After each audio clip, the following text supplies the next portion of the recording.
More than 50% of adults have contracted a form of genital HPV. So what are the health consequences of an HPV infection?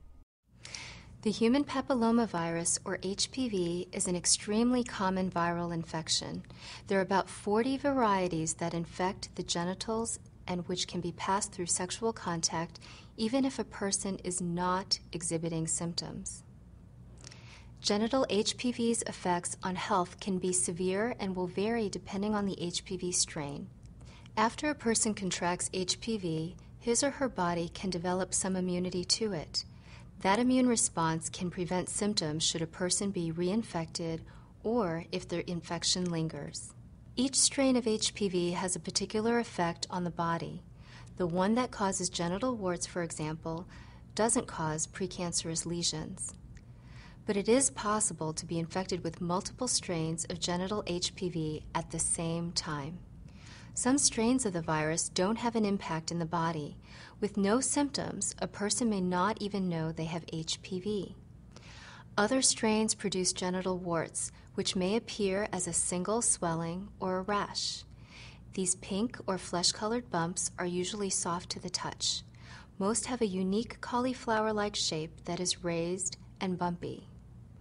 Warts can appear on the thighs, anus, and groin area in both men and women. Men can develop them on the penis and scrotum, while women may get warts inside the vagina and cervix.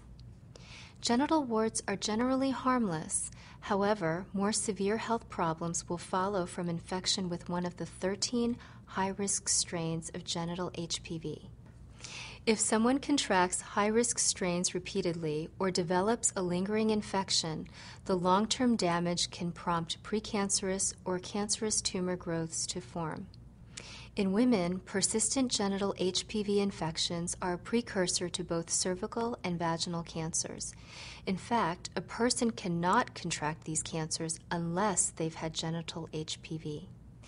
Cervical cancer starts out as a collection of precancerous cells, a condition called dysplasia. A pap smear can detect even mild dysplasia, which usually can be fully treated.